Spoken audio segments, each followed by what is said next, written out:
You're here again, dear listener, in the quiet hours when the house has gone still and the clock ticks like a whisper against the wall. The lights are low, and the night has that soft hum that feels both endless and kind. If sleep has been shy tonight, that's all right. You've found a gentle harbor. Just settle in, take a slow breath, and let your shoulders fall. I know the nights can stretch long, especially as the years add their weight, but they've also given you something precious, the ability to remember. The sound of a transistor radio fading under your pillow, the hum of a car engine on a summer night, the scent of salt air on a highway somewhere along the coast. Those memories are not gone, they're simply waiting, like ships anchored in fog, waiting for your call. Tonight's story is about a dream, the kind that drifts between time and tide. It's called Columbus's Dream at Sea and the Voices of the Indigenous Peoples. But don't worry, this isn't the kind of history that shouts.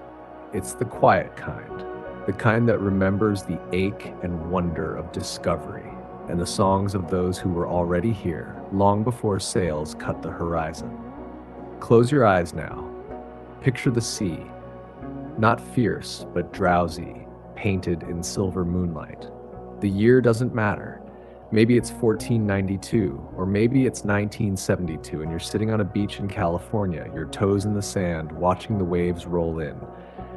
Time blends like watercolor here, and all that matters is the rhythm of the ocean's breath. Listen, can you hear it?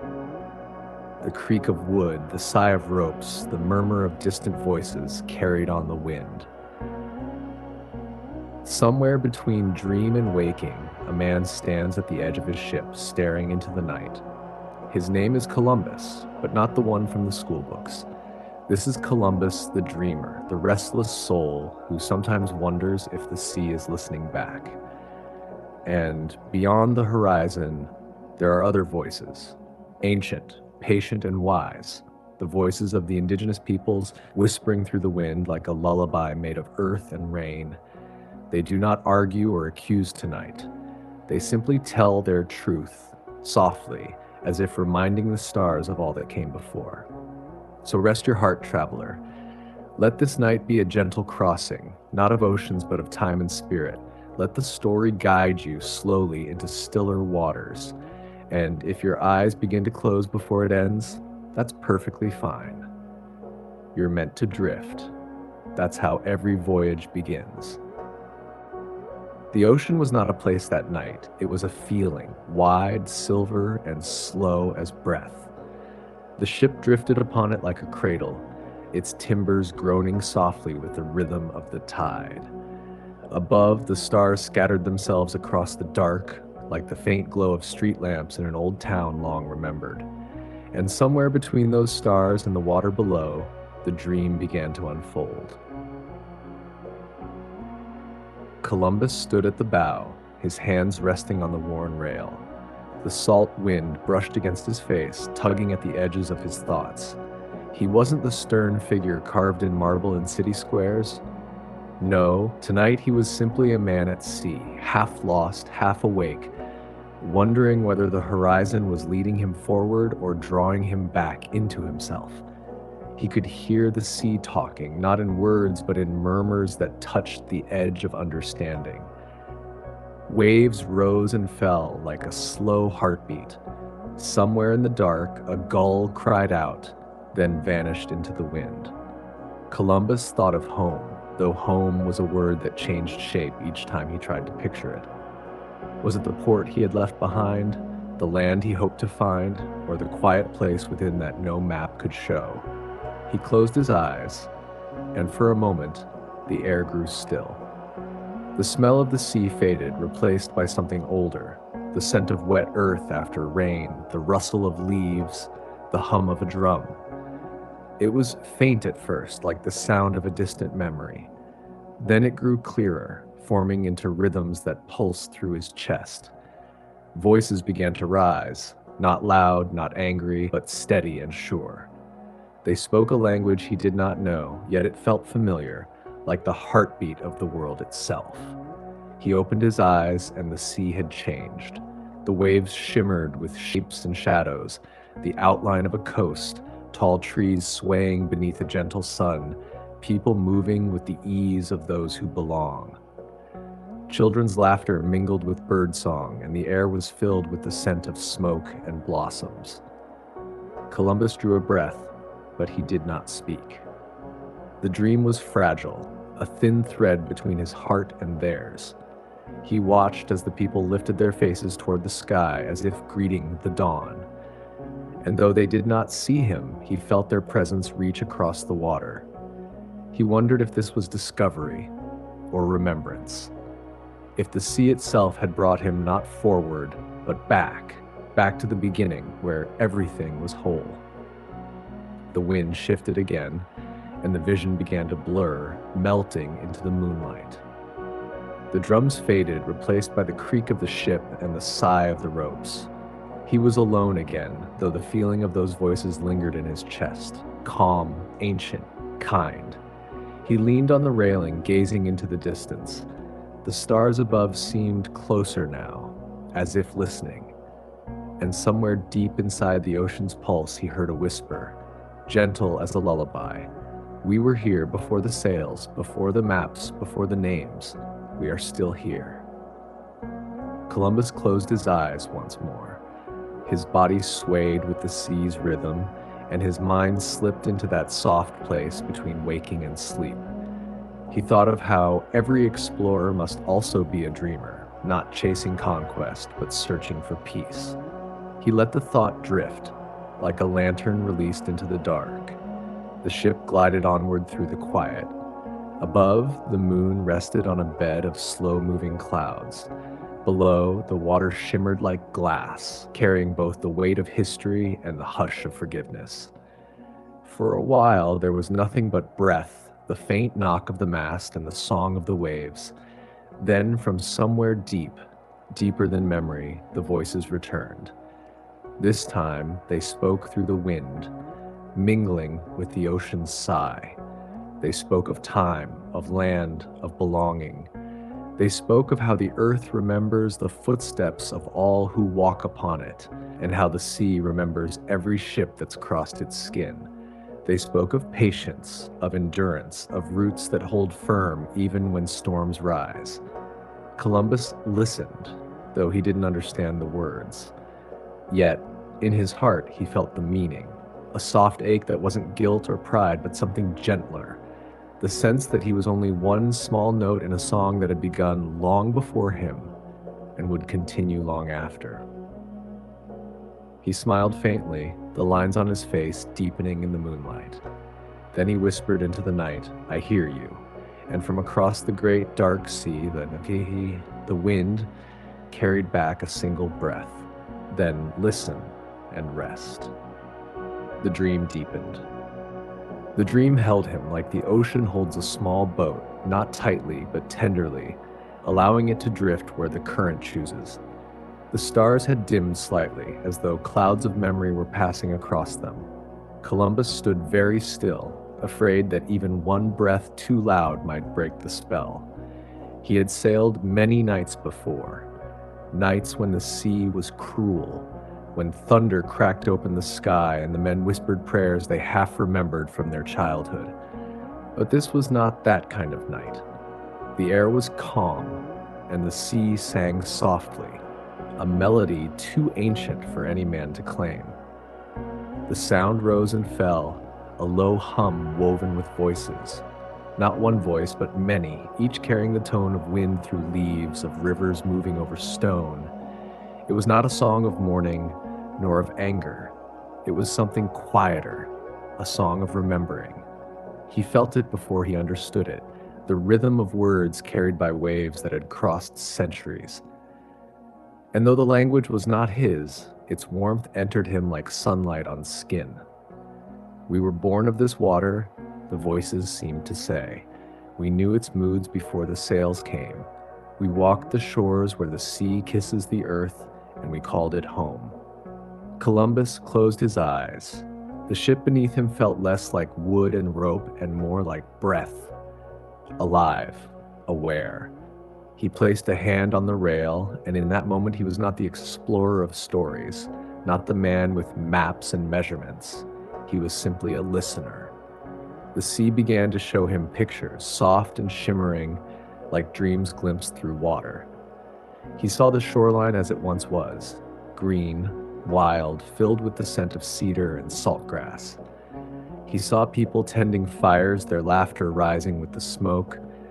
He saw children running barefoot through surf and elders telling stories to the rhythm of drums that echoed the heartbeat of the land. Time moved like a slow tide, forward, backward, all at once. He saw, too, the first ships, not his own, but shadows of what was to come, sliding across the horizon like pale ghosts. He felt the tremor of curiosity, the ache of change, the whisper of sorrow before words could form. Yet even within that sorrow, there was beauty, because the earth still breathed and the voices still sang.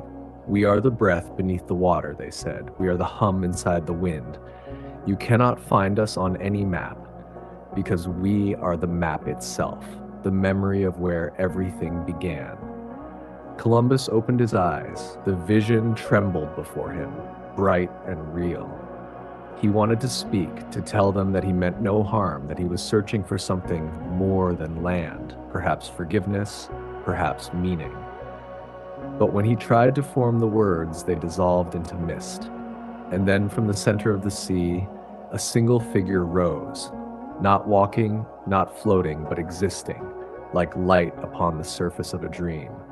It was neither man nor woman, neither young nor old. Their eyes were like still pools that held every reflection of moon, of forest, of firelight.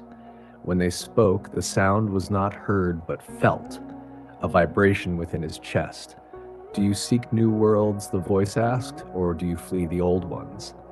Columbus hesitated. His mouth opened, then closed again. He thought of the men asleep below deck, of the maps he'd drawn, of the promises he'd made to kings.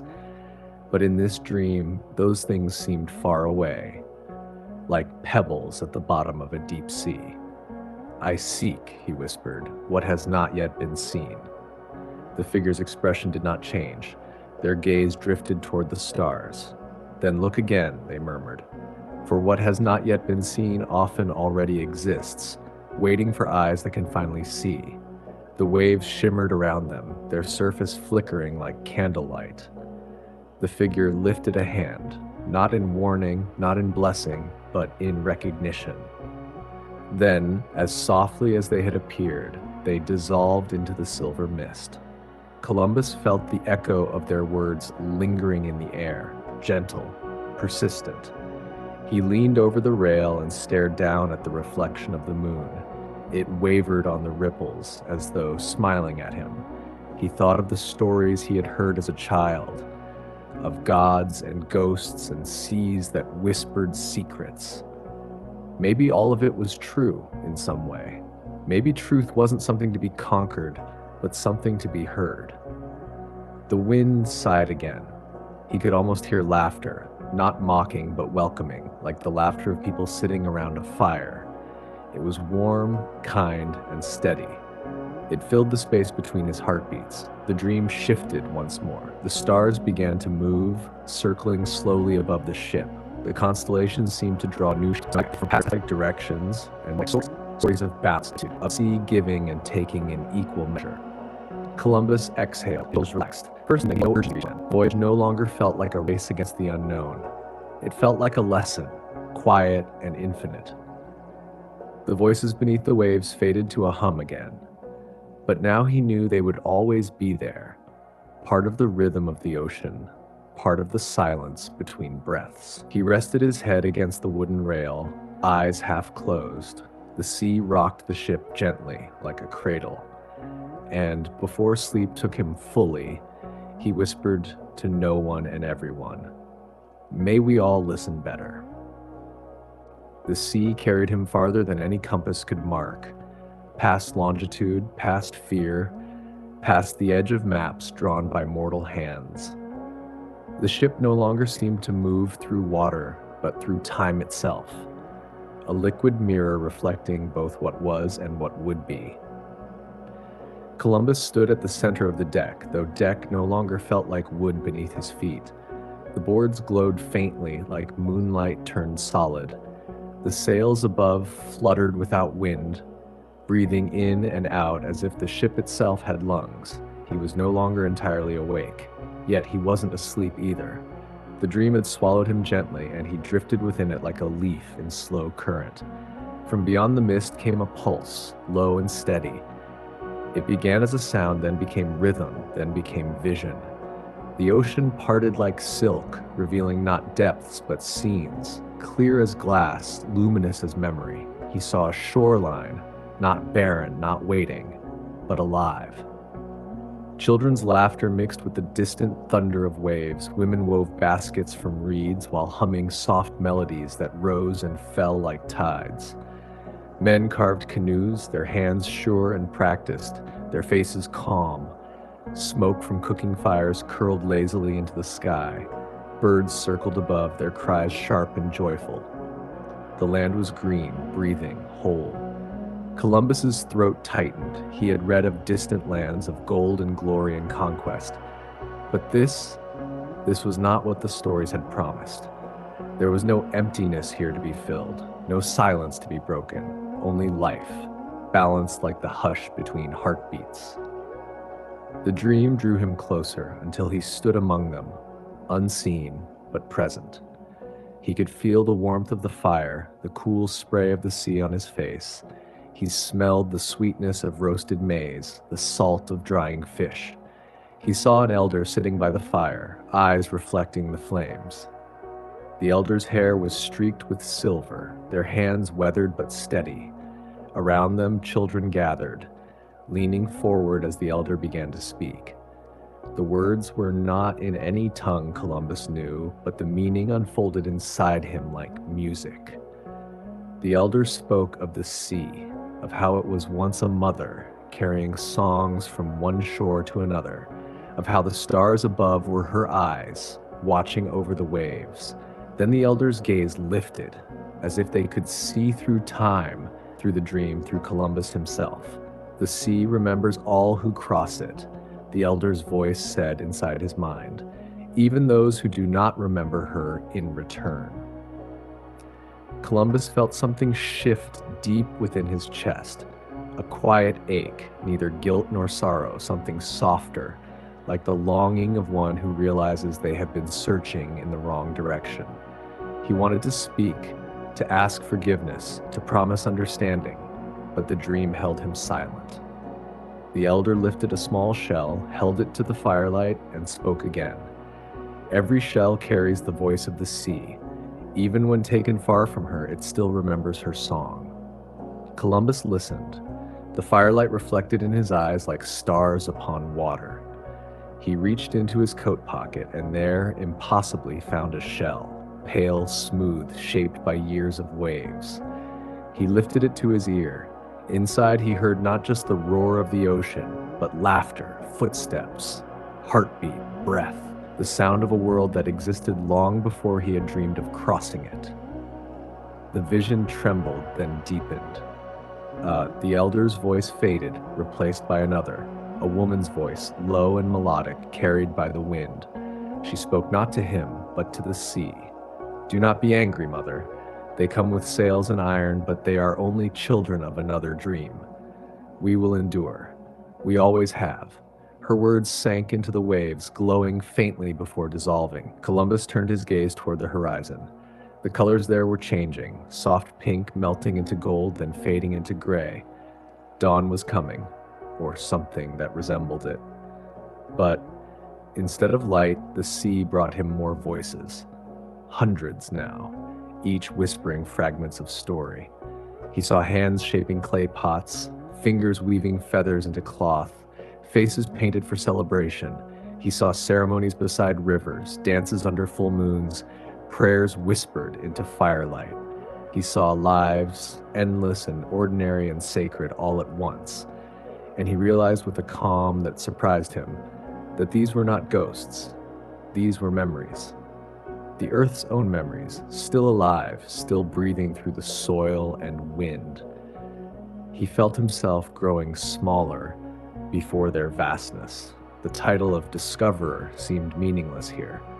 What could he discover that had not already been made beautiful by the lives that touched it first? He whispered to the dream, "I see you." The waves responded, soft and steady. "Then remember us." Columbus closed his eyes. For a long while there was no ship, no voyage, no time. Only breath, only tide, only the infinite heartbeat of the world. He did not know how long he drifted there. Minutes, hours, perhaps centuries. When he opened his eyes again, the vision had changed. The people were gone, but the land remained, quiet, waiting, eternal. The waves washed gently against the sand, carrying shells like small, shining secrets. He picked one up, a different one this time, darker, rougher. He turned it in his hand. It was beautiful in its imperfection, like something both fragile and enduring. He whispered to it, "I will carry your song." The sea sighed, a sound both sad and kind. And then, as gently as a mother tucking in her child, the dream began to fade. Not vanish, but soften, its edges blurring into mist. The last thing he heard before waking was a single word, carried by the wind, tender as a prayer. "Listen." The ship glides on through endless moonlight, its wooden ribs creaking softly like a lullaby sung to itself. Columbus stands at the rail, half awake, half dreaming, unsure whether his thoughts belong to the living world or to the shimmering fabric of the sea's imagination. Around him, the horizon folds in mist and silver, neither day nor night, neither here nor there. He closes his eyes. The world inside them stirs. Now he sees not water, but land, a coastline wrapped in morning fog. Palms lift their green hands toward the sun, and somewhere far away, voices rise in song. They are not sailors' songs, but the voices of people who have known this place for countless generations, their language woven with the rhythm of birds and the rustle of wind through maize. He feels the air change. It smells of soil and smoke, of fruit and seaweed, of something deeply alive, a memory not his own. He steps forward and the dream deepens. Before him stands a young woman, her dark hair braided with shells that glint like tiny moons. She does not speak in words he knows, yet somehow he understands. Her gaze is steady, not angry, not afraid, but filled with a calm that seems older than oceans. "You dream of crossing," her voice says, though her lips barely move. "But every shore is already crossed by others. Every new land is someone's memory." Columbus wants to answer, to say he only wished to discover, to chart, to know. But the sea wind steals his words, and the woman lifts her hand toward the waves, as if showing him what lies beneath. In the depths, he sees faint lights, the glow of villages, the beating of drums, the laughter of children near firelight. The sea holds them all, not lost, but living still, suspended between heartbeat and tide. He hears her voice again. "The world does not begin where you arrive. It begins when you listen." Columbus bows his head. The vision shifts, dissolves into ripples. He is back on deck, the dream fading into the sighing dark. His crew sleeps, their faces soft with fatigue. Above, constellations turn like slow prayers. He looks down at his hands, calloused, scarred, trembling just slightly. How strange, he thinks, that even in a dream, guilt can be heavy as iron. Yet there's peace, too. A gentle ache that feels like understanding. For a long while, he watches the sea, its surface calm, yet hiding worlds within. Somewhere in the wind, faint voices rise once more. This time, they sound like stories, the kind told around fires on autumn nights. They speak of balance, of giving thanks, of seeing the sacred in ordinary things. He listens, and as he listens, he remembers his own beginnings. A boy by the docks of Genoa, staring at the horizon, hearing sailors tell tales of golden lands and unseen waters. Back then, discovery meant wonder, it meant freedom, but time and ambition had blurred the meaning. He wonders, not for the first time, if in his search for the new, he had forgotten the old. The stars above seem to answer, silent but clear. They've seen countless journeys, each one a story, each one a mirror. A soft rain begins to fall, the droplets tap gently against the wood, tiny rhythmic beats that calm the restless sea. Columbus lifts his face to the sky and lets the water touch him. It feels like forgiveness, not from others, but from the earth itself. He whispers a quiet promise, one only the waves can hear. I will remember. And perhaps, somewhere beyond the dream, the indigenous voices answer, not in anger, but in patience. Their songs are not of vengeance, they are of remembrance, of balance returning, of healing through memory. The ship continues on. The world sleeps. In the far distance, the horizon glows faintly, not from the rising sun, but from something gentler. It could be hope, or maybe it's simply the calm that comes when the sea has told its truth and the listener has finally understood. He breathes deeply. The air smells again of salt and peace. For the first time in many nights, Columbus feels no need to steer, no need to command. The ocean knows where it's going. He looks up and thinks he hears faint laughter, children's laughter, like the echo of a distant shore. And in that sound, there is life and acceptance and the simple grace of being part of something vast. He smiles softly, eyes closing. The dream begins to thin like dawn light through fog. Yet before it fades entirely, he hears one last whisper. Dreams are not just for those who voyage outward. They belong to those who stay, who remember, who listen. The sea hushes, the wind stills. Somewhere in the night, a bell rings, soft and far like the chime of time itself. Columbus drifts into silence, carried not by waves of discovery, but by waves of understanding. The ship glides on, gentle as sleep. The sea grows quiet, so quiet that it seems to breathe in time with the heart of the listener. The creak of the ship fades into the hush of waves brushing against its sides, as if the ocean has decided to cradle it rather than test it. A cool mist drifts across the deck, softening every line, every sound. Columbus stands alone, wrapped in his cloak, watching the fog curl like pale smoke around the lantern light. For a moment, he forgets where he is, or even who he is. He only knows that he is floating in the vast middle of something both real and imagined. The world around him glows faintly, as though dawn and moonlight have met halfway between heaven and earth.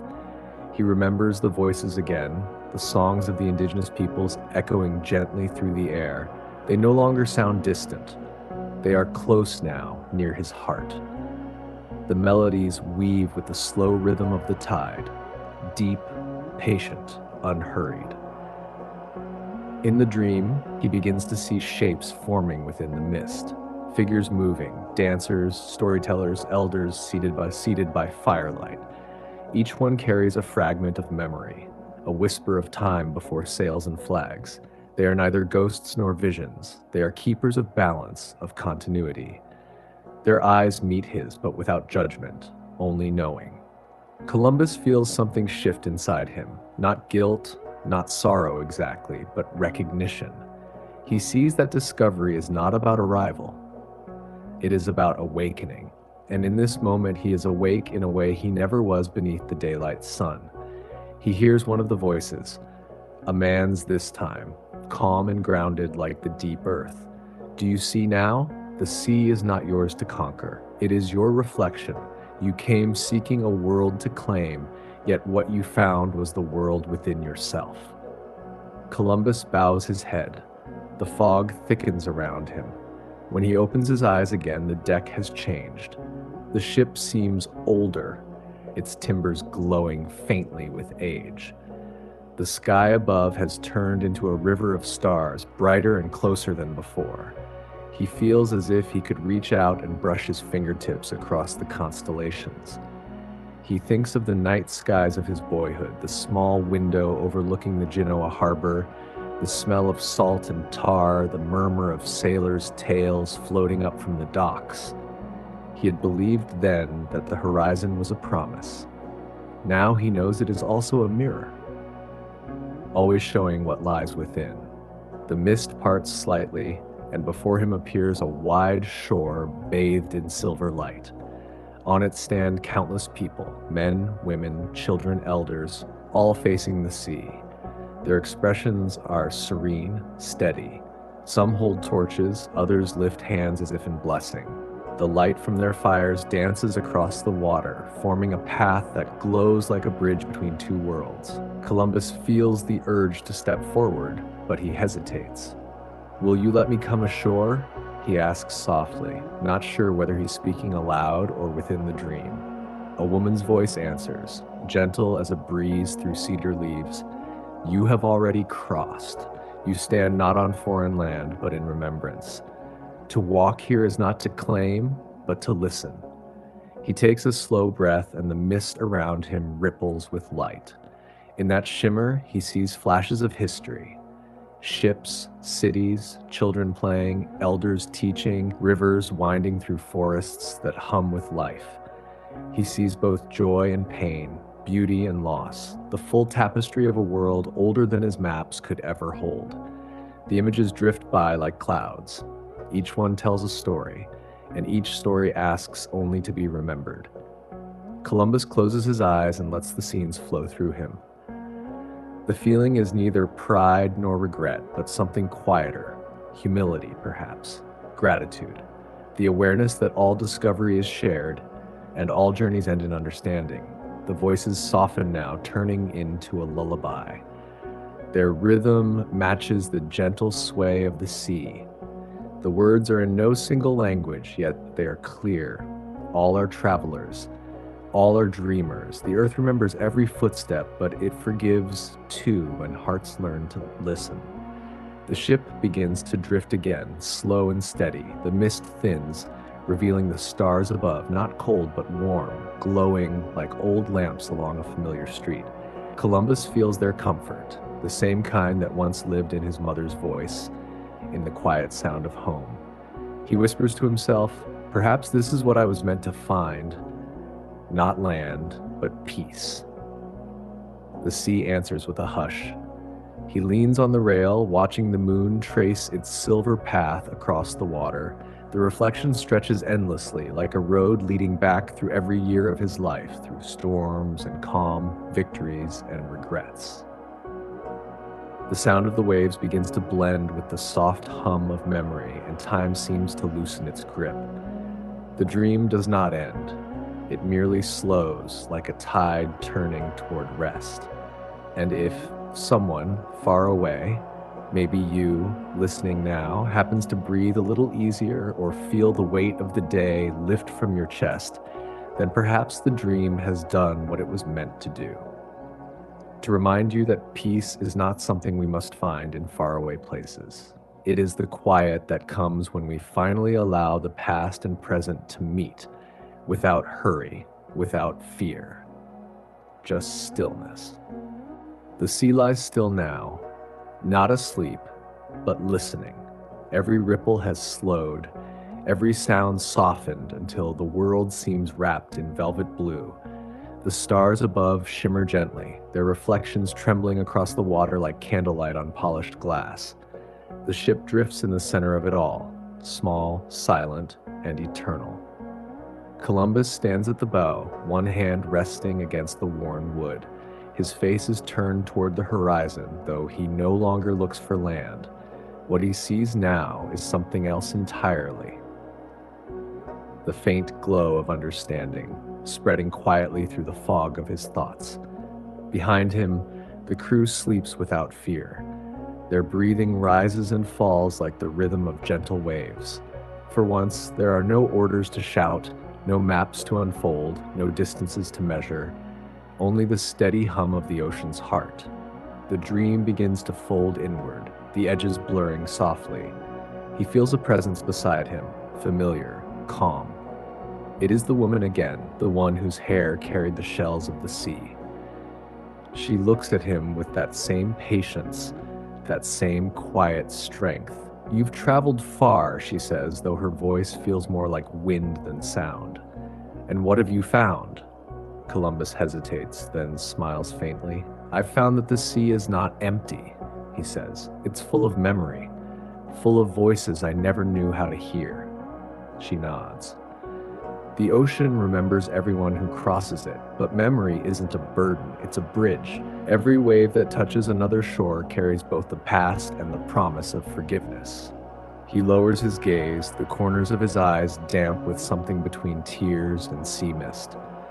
Will they forgive me? He asks quietly. The woman tilts her head. Forgiveness is not a gift you take, she says gently. It's the peace you grow when you begin to listen. The earth does not keep score, Columbus. It keeps stories.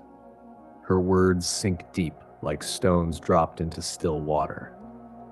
They ripple through him, widening, softening.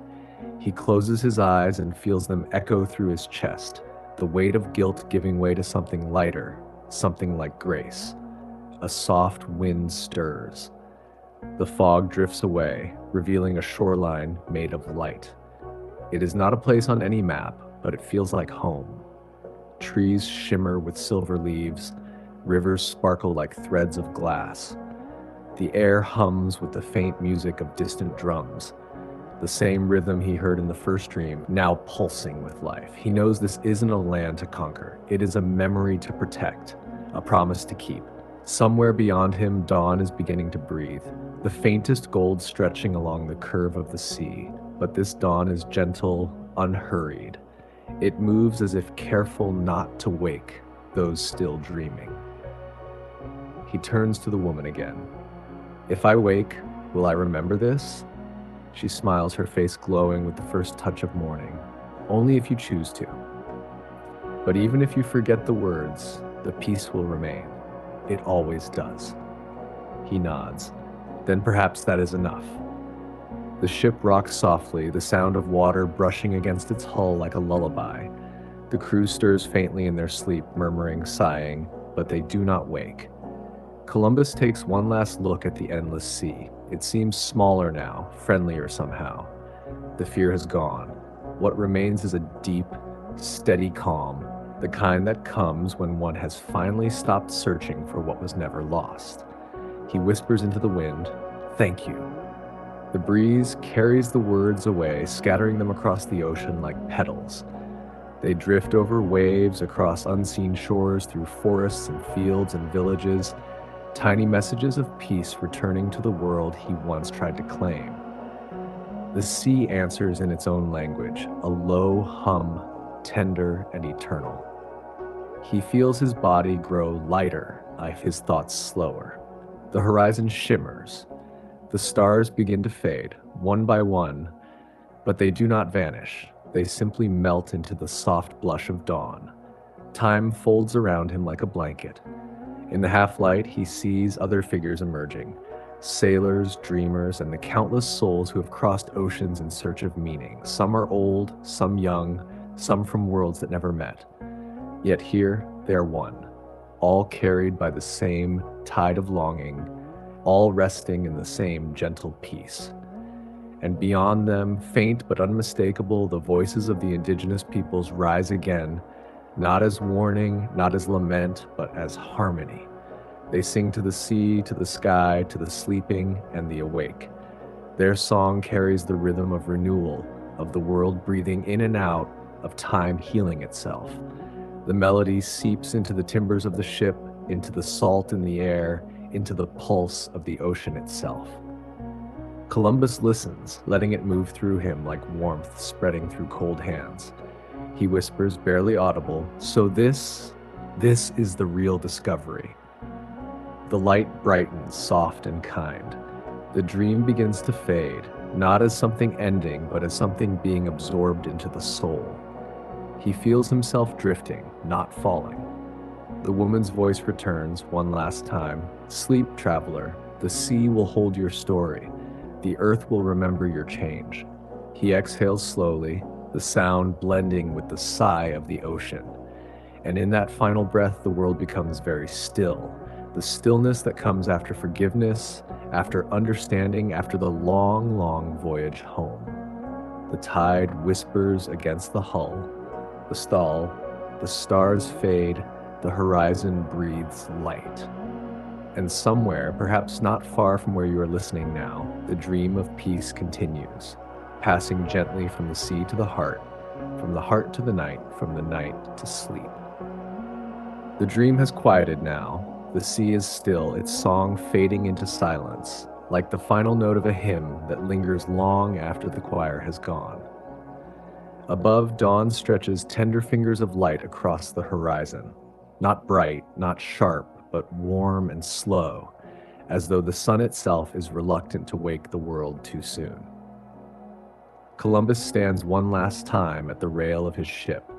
His cloak stirs in the wind, and his eyes, weary yet calm, follow the path of light across the water. He feels no need to chase it. Discovery no longer calls him forward. It calls him inward, toward the quiet understanding that all journeys, no matter how vast, eventually lead home. He looks down at his reflection in the water, a face softened by time, by learning, by the gentle humility that only dreams can teach. The voices of the indigenous peoples drift faintly through the morning air, woven with the sounds of birds awakening in faraway trees. Their song is not about conquest or sorrow. It is about continuation, the unbroken thread of life that ties every soul to the next. He smiles faintly. The sea, the land, the sky, all of it feels connected now, as if breathing in harmony. He closes his eyes, and for the first time, he lets himself rest. If you are listening now, perhaps lying quietly in bed, the light low, your thoughts still, feel the rhythm of the sea in your own breathing. Slow, even, patient. You have traveled far too, through years, memories, and the tender chaos of living. And now, you deserve to rest. Let the tide carry away the noise of the day. Let the wind smooth out the worries that linger at the edge of your thoughts. You have nothing left to prove tonight. The world will keep turning, the stars will keep shining, and you can simply be. Maybe, like Columbus, you'll dream of vast oceans and gentle voices. Or maybe you'll dream of the 1960s, a song on a radio, a drive beneath streetlights, the laughter of someone you loved. Let it come softly, like light through a curtain. Let it bring you peace. And if this story has brought you even a moment of calm, if it's helped your heart slow just a little, then I hope you'll stay with us for the next tale. You can subscribe so you'll never drift alone at night. Before you go, if you'd like, share in the comments what kind of story you'd like to hear next. Maybe a memory from your youth or a dream you once had by the sea. Each story, like each wave, helps another heart rest. Now close your eyes. The night is soft, the sea is calm, and somewhere just beyond your dreams, the voices still sing. Good night, dear traveler. Sleep well, and let the world hold you gently.